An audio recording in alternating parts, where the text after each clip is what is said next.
Amigas y amigos, bienvenidos todos a nuestro programa de debate político Tesis y Antítesis, donde la síntesis les corresponde a ustedes. Hoy analizaremos las cifras y los anuncios realizados por el presidente de la República, Rafael Correa, en el informe a la Nación del pasado 24 de mayo. Para ello contamos ya con la presencia de los asambleístas Virgilio Hernández y Luis Fernando Torres, a quienes les damos la bienvenida. Yo soy Belkis Sánchez y por los próximos 30 minutos estaré moderando este debate político. Tesis y Antítesis, programa de debate de la televisión legislativa, llega a ustedes a través de los canales 42 en Quito, 22 en Guayaquil y 27 en la ciudad de Cuenca. También nos sintonizan por el portal web envivo.asambleanacional.gov.es. Los lunes nos pueden escuchar por la frecuencia de la radio de la Asamblea Nacional y también por la Flaxo Radio. Agradecemos por la reproducción, como siempre, a la red de canales comunitarios regionales del Ecuador asociados se crea y al portal de noticias ecuadorenvivo.com. Aquí iniciamos y de inmediato les presentamos varias de las reacciones frente a los anuncios formulados por el presidente Rafael Correa. Tras los anuncios del jefe de Estado, las reacciones no se hicieron esperar. El primero, Fausto Herrera, ministro de Finanzas, señaló que al interior del gobierno todavía se analizan los impactos de la supresión de 6 entidades del Estado. Estamos valorando todavía, inicialmente se tendría un ahorro aproximadamente de unos 60 a 70 millones de dólares. Paola Pavón, secretaria de Gestión de la Política del Gobierno Nacional, señaló que sobre este tema el gobierno está dispuesto a asumir el costo político. Tenemos el terremoto del 16 de abril y esto da cuenta que este no es un gobierno de oídos sordos, este es un gobierno que se compromete y escucha al pueblo ecuatoriano. De su lado, los asambleístas de Alianza País señalaron que tras los diálogos nacionales por la equidad y la justicia social ya se tienen definiciones sobre los proyectos de ley de herencias y plusvalía. Fausto Cayambe es asambleísta integrante de la Comisión de los Derechos de los Trabajadores. Si bien es cierto, en el mes de abril se concluyó ese gran diálogo nacional sobre justicia social, se está valorando todos estos productos de los diálogos a nivel nacional. En este sentido, Byron Valle ratificó que los documentos serán enviados nuevamente a la legislatura tras el proceso de reconstrucción de Manabí y Esmeraldas. La necesidad de tener más control, sobre todo en la salida de divisas. Tenemos necesidad de recaudar más dinero para enfrentar una situación que la estamos viviendo. Y finalmente, Paola Pavón indicó que tras el 10 de agosto, Alianza País presentará a sus candidatos para las elecciones presidenciales. Tanto para el binomio presidencial como para las distintas candidaturas a la Asamblea Nacional. En esa medida esperamos poder después del 10 de agosto, presentarle ya al país el cuadro de los mejores hombres y mujeres. Paola Pavón destacó la presencia de Lenin Moreno en el informe a la Nación y la ovación que recibió a su llegada al pleno de la legislatura. Ricardo Bravo, TVL Noticias. Y bien, iniciamos este debate con usted, asambleísta Torres. 6 entidades serán suprimidas y 2 leyes, las que tienen que ver con herencias y plusvalía, regresarían nuevamente a la Asamblea Nacional, tal y como lo anunció el presidente en el informe a la Nación, y una vez que se supere la emergencia. ¿Qué lectura se tiene?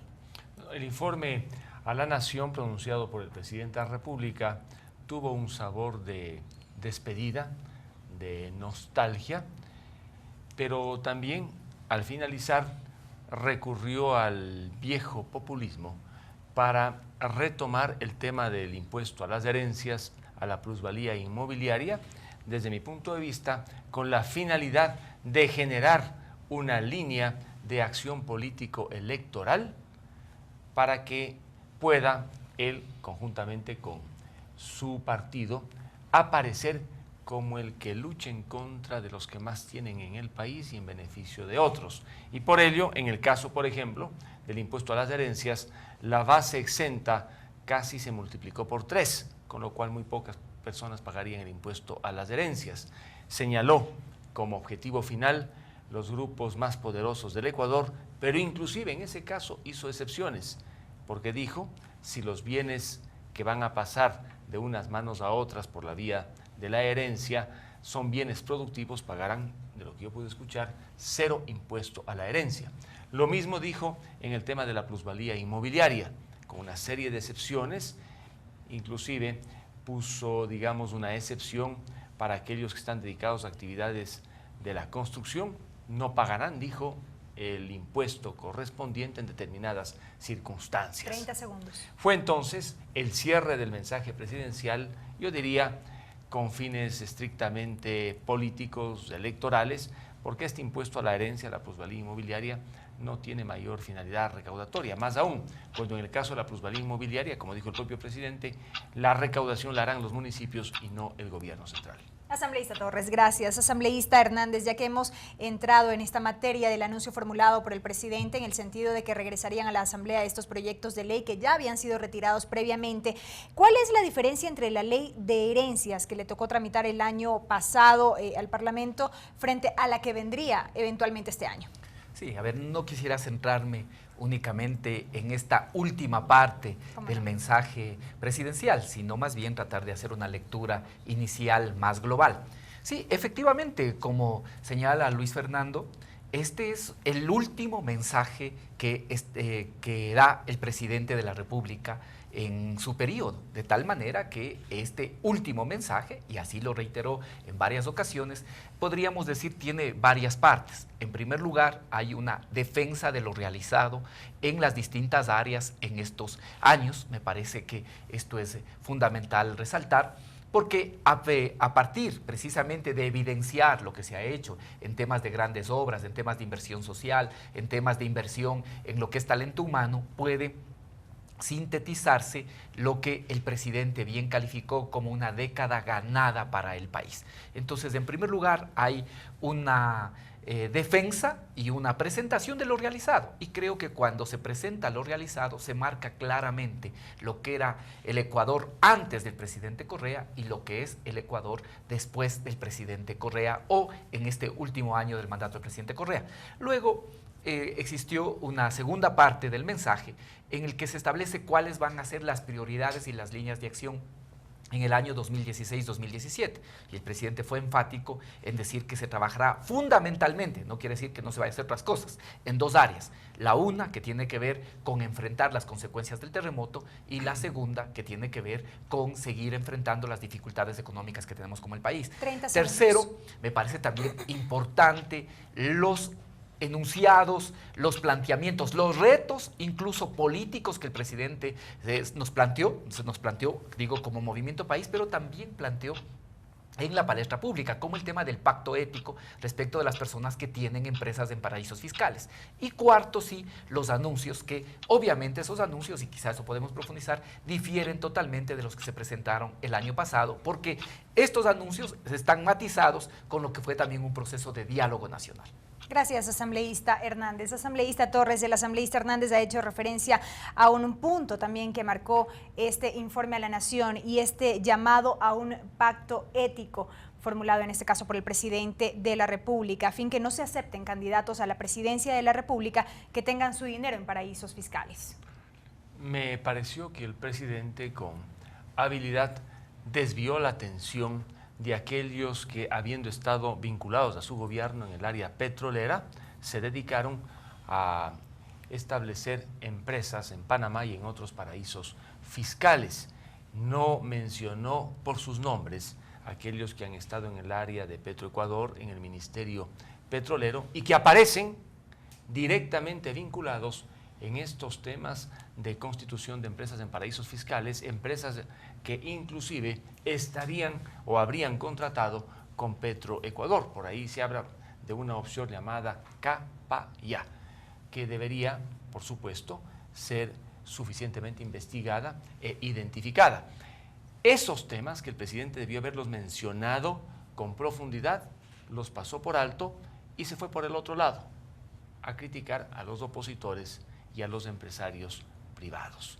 Creo que lo más importante debería ser una batalla que tendría que librar el gobierno en contra de aquellos que se han dedicado a la corrupción en el oficialismo, utilizando estas figuras de tener empresas en paraísos fiscales.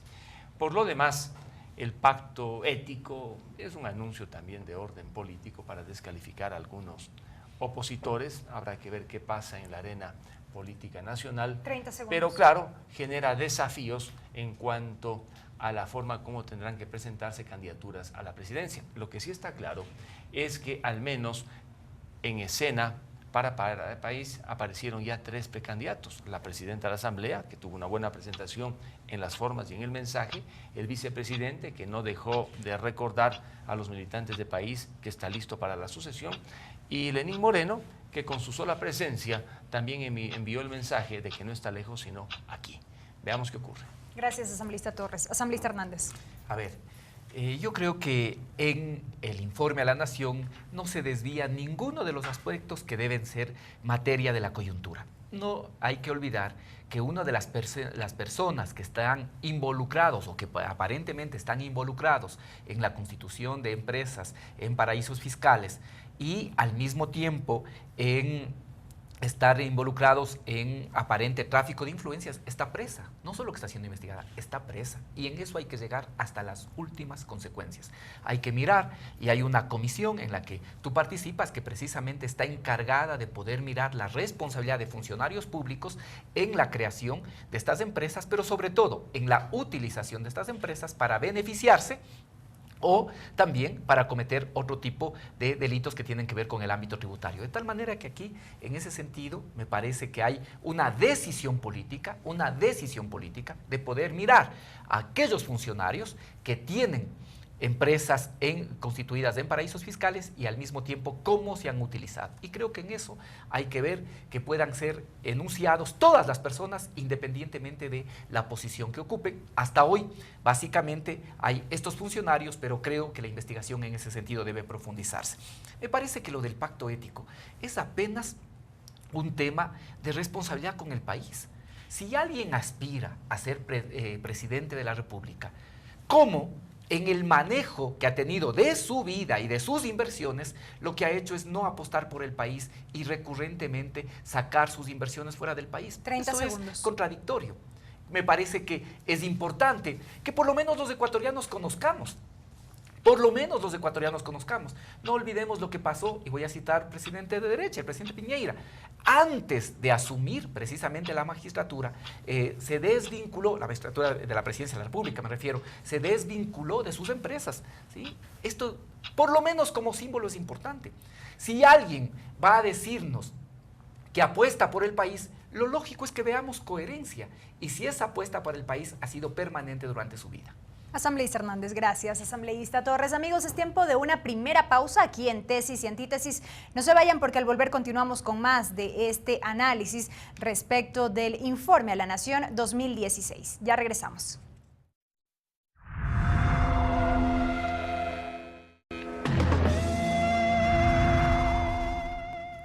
Amigos, estamos de regreso con más de Tesis y Antítesis, donde la síntesis, como siempre, les corresponde a ustedes. Hacemos esta semana una evaluación del informe a la Nación por parte del presidente de la República, Rafael Correa. Llegamos a sus hogares gracias a la señal abierta de la radio de la Asamblea Nacional y también de Televisión Legislativa del Ecuador. Los lunes, a través de la radio de la Asamblea, también nos sintonizan por ecuadorenvivo.com y por la Flaxo Radio. Un año le queda en el poder a Rafael Correa y estas son las recomendaciones que los ciudadanos le hacen en las calles.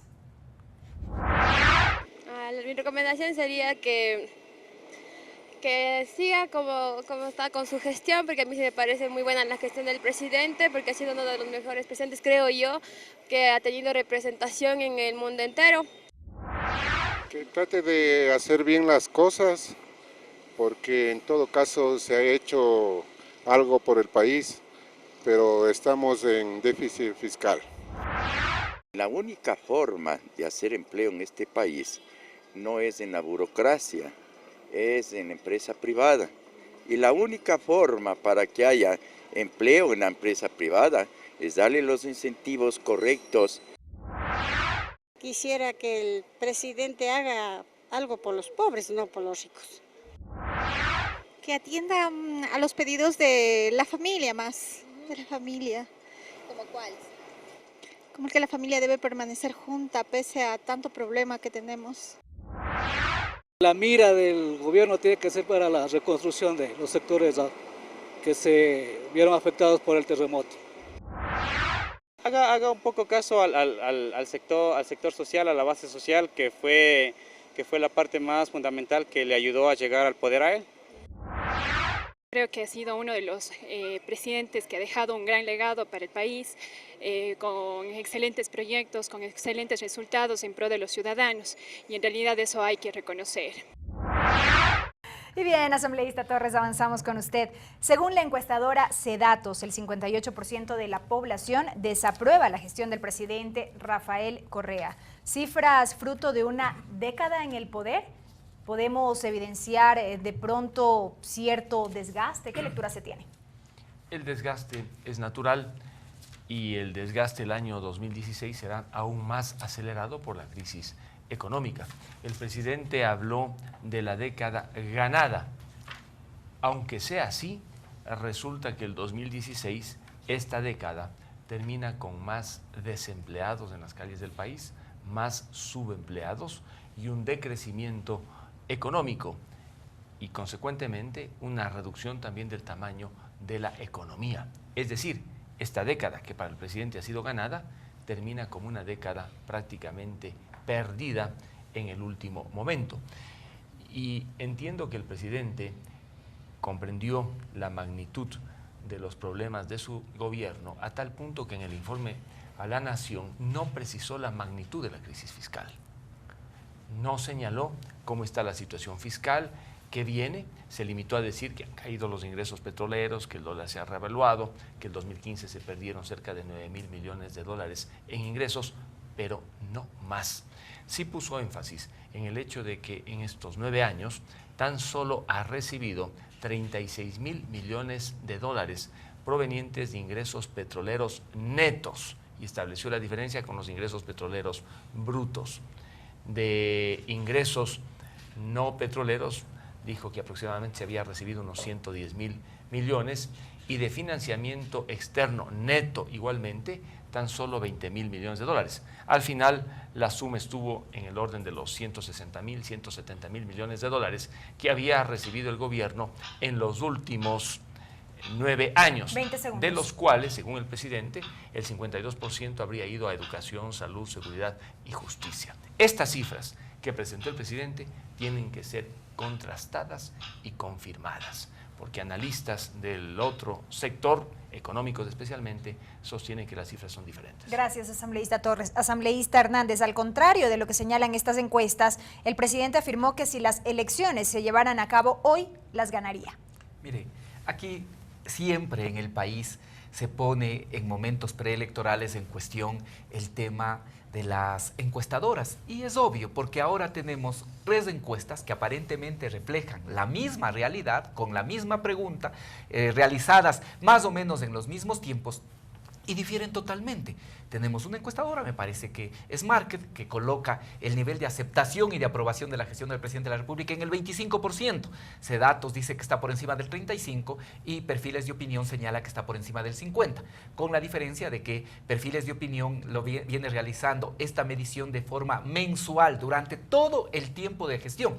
Si uno quiere mirar una fotografía de cómo ha sido la aceptación del presidente Correa durante todos estos años, lo que tiene que es ir y mirar, por ejemplo, lo que dice Perfiles de Opinión. De tal manera que no dejo de señalar que sobre todo los datos que han planteado estas 2 encuestadoras, Market y Cedatos, tienen una clara intención política y ya desde este momento están trabajando para los sectores de oposición.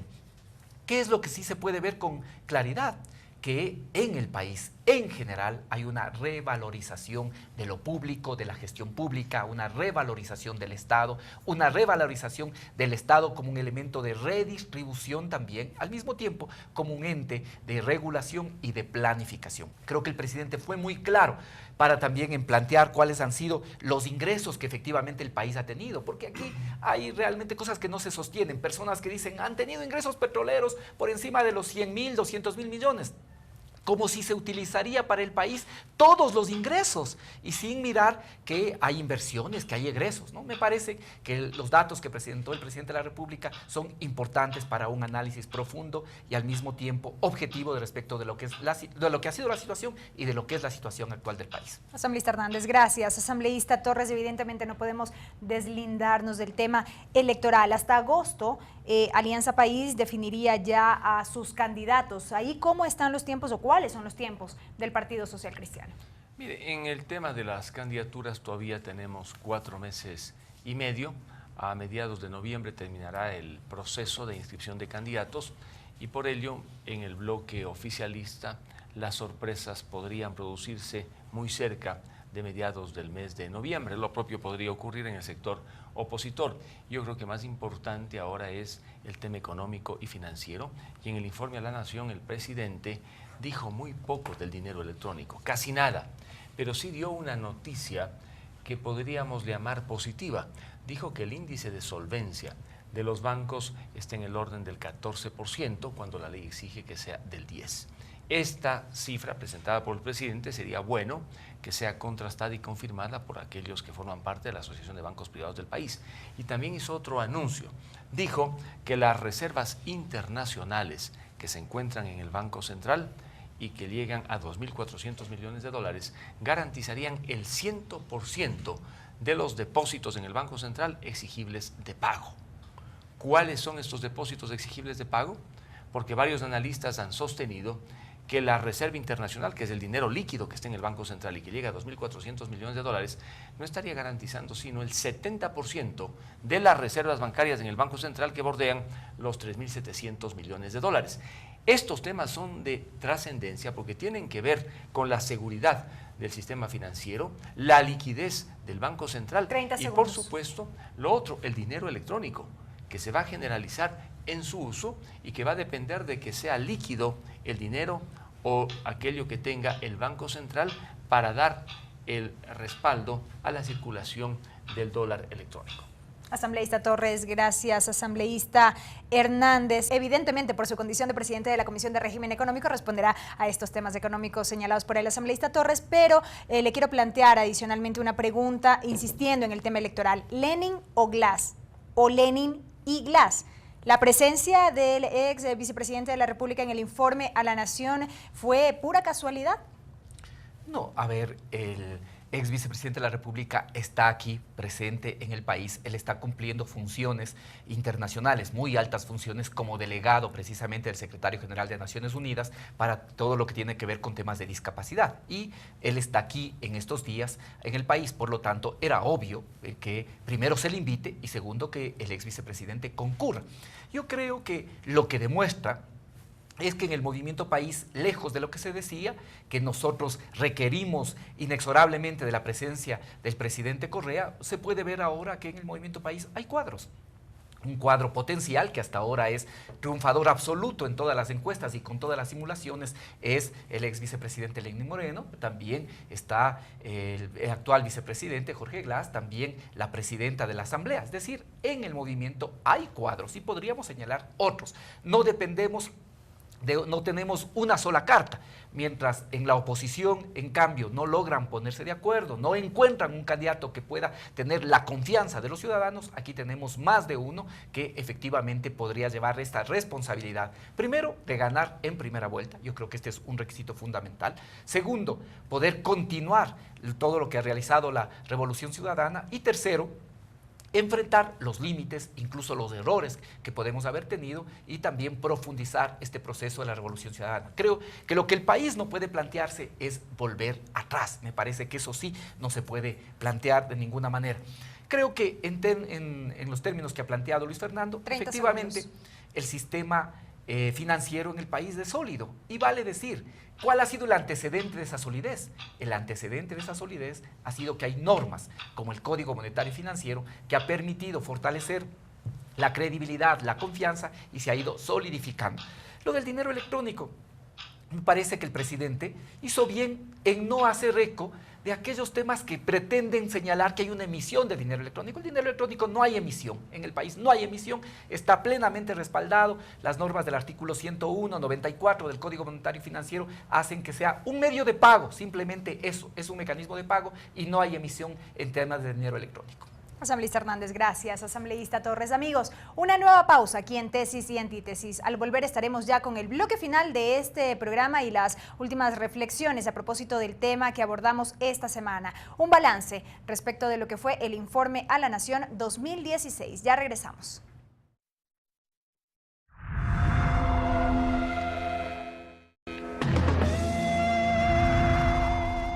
amigos, estamos ya de regreso con más de tesis y antítesis, donde la síntesis, como siempre, les corresponde a ustedes. En este último bloque vamos a enfatizar sobre las reflexiones que nos dejó este balance o este informe a la Nación 2016. Continuamos con usted, asambleísta Torres. Usted señalaba que hubo algunos aspectos que de pronto no se profundizaron por parte del presidente de la República. De aquí en más, en lo que le queda a este gobierno, previo a lo que serán las elecciones el próximo año, ¿cuáles serían las observaciones que se formulan desde la oposición? El vicepresidente también intervino en el informe a la Nación y explicó la parte que le correspondía. Allí, por ejemplo, quedaron algunas dudas. Los contratos de prestación de servicios en el área petrolera que fueron establecidos por este gobierno, ¿son ahora mejores o peores para el país que los contratos de participación? No nos olvidemos que cuando baja el precio es mejor tener un contrato de participación y no de prestación de servicios. Ese tema quedó flotando.